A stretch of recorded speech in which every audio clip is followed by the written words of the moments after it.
Здравейте, аз съм Генка Бенатова, а вие сте с DPTV, единствената телевизия, която не принадлежи на... Полицията провежда акции в Кърджали и Благоевград. Изземат се тефтери с имена и пари.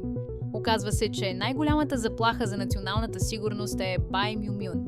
В иззета книга е открит запис за дълг в размер на 42 евро. Съмненията са, че ще продаде гласа си. Другият заподозрян, Ердинч, известен в квартала като Ромеото, се е самозаловил пиян пред местната кръчма. Разследването продължава. В Враца независим кандидат-депутат обеща безплатен интернет, но само ако се закачите за неговия рутер в хола му.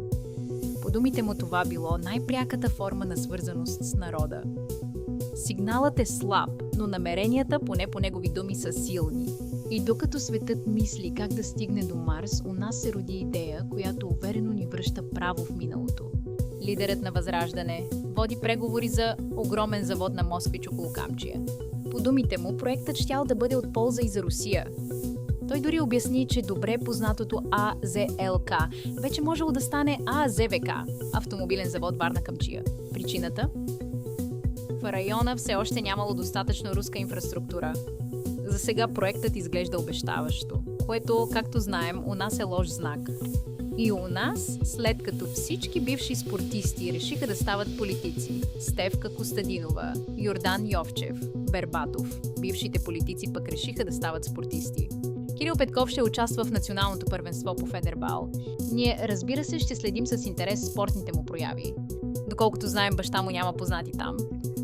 И новина от редиците на новото начало. Лидерът им, чието име почти никой не споменава на глас, реши доброволно да се откаже от служебно назначената му охрана. И съм се отказвал от тази охрана. Но, при едно условие – държавата да преговаря за сваляне на санкциите му по Магнитски. Оказва се, че единственото нещо, от което се чувства заплашен истински, е безпаричието. Ако все още не сте разбрали за кого говорим, това е човекът, на когото Бай Мюмюн дължи онези 42 евро. И към международните новини. Президентът Доналд Тръмп обяви, че е постигнал историческо примирие. Все още обаче не може да си спомни точно с кого. Източници твърдят, че в Белия дом по цял ден стои затворен в стаята си и говори по телефона с някого. Към момента не е ясно с кого. Според самия него обаче той се е мир по света. Това беше всичко от нас. Аз бях Генка Бенатова. Гледайте ни и утре, ако светът все още съществува след мирните преговори на Тръмп. Лека нощ!